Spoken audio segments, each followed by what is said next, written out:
touch of your lips, dear, but much more for the touch of your whips, dear.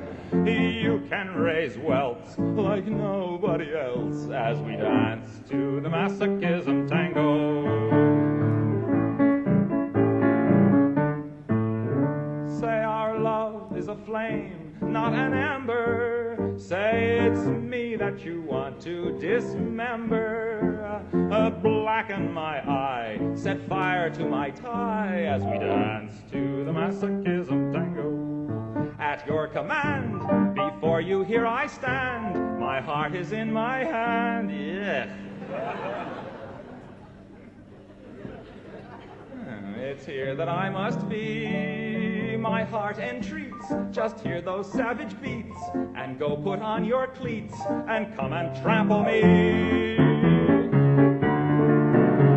Your heart is hard as stone or mahogany, that's why I'm in such exquisite agony.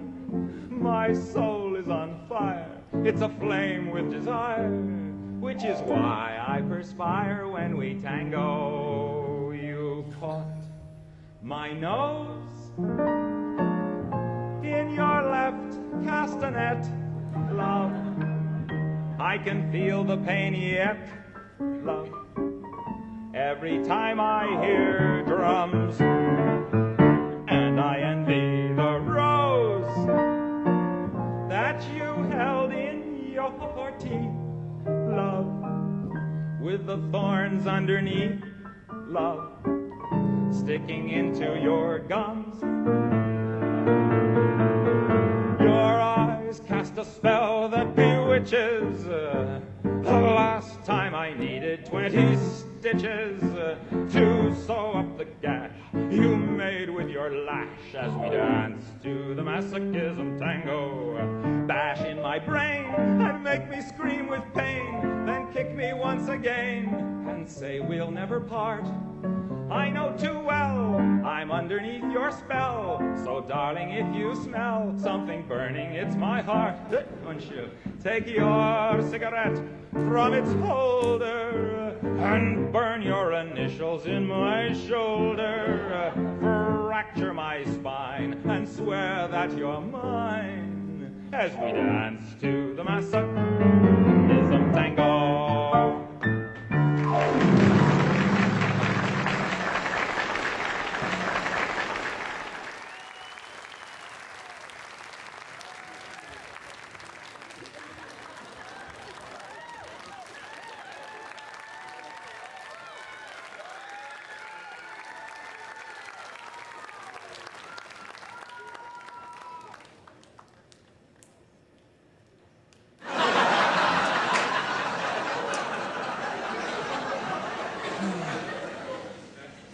Speaking of love, one problem that recurs more and more frequently these days in books and plays and movies is the inability of people to communicate with the people they love. Husbands and wives who can't communicate, children who can't communicate with their parents, and so on. And the characters in these books and plays and so on, and in real life, I might add, spend hours bemoaning the fact that they can't communicate. I feel that if a person can't communicate, the very least he can do is to shut up.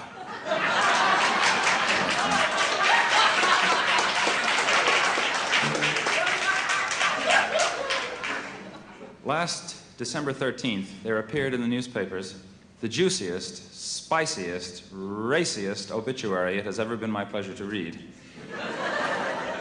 It was that of a lady named Alma Mahler Gropius Werfel, who had, in her lifetime, managed to acquire as lovers practically all of the top creative men in Central Europe. And among these lovers, who were listed in the obituary, by the way, which is what made it so interesting, there were three whom she went so far as to marry. One of the leading composers of the day, Gustav Mahler, composer of Das Lied von der Erde and other light classics.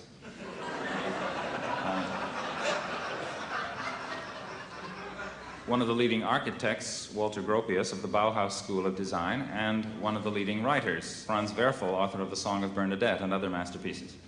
It's people like that who make you realize how little you've accomplished.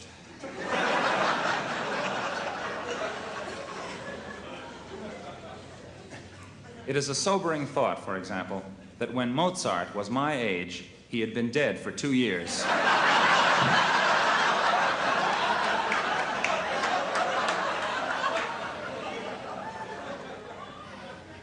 It seemed to me, on reading this obituary, that the story of Alma was the stuff of which ballads should be made, so here is one.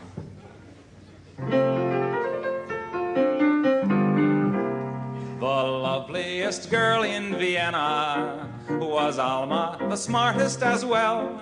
Once you picked her up on your antenna, you'd never be free of her spell. Her lovers were many and varied. From the day she began her bigging, there were 3 famous ones whom she married, and God knows how many between. Alma, tell us, all modern women are jealous. Which of your magical wands got you Gustav and Walter and Franz? The first one she married was Mahler, whose buddies all knew him as Gustav, and each time he saw her he'd holler, "Ach, that is the Fräulein I must have." Their marriage, however, was murder. He'd scream to the heavens above, "I'm writing das Lied von der Erde," and she only wants to make love. Alma, tell us, all modern women are jealous. You should have a statue in bronze for bagging Gustav and Walter and Franz. While married to Gus, she met Gropius, and soon she was swinging with Walter. Gus died and her teardrops were copious. She cried all the way to the altar, but he would work late at the Bauhaus and only came home now and then. She said, "What am I running? A chow house? It's time to change partners again." Alma, tell us, all modern women are jealous. Though you didn't even use Pons, you got Gustav and Walter and Franz. While married to Walt, she'd met Werfel, and he too was caught in her net. He married her, but he was careful, 'cause Alma was no Bernadette. And that is the story of Alma, who knew how to receive and to give.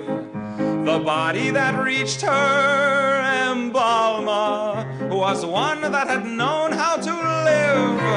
Alma, tell us, how can they help being jealous? Ducks always envy the swans who get Gustav and Walter. You never did falter with Gustav and Walter and Franz.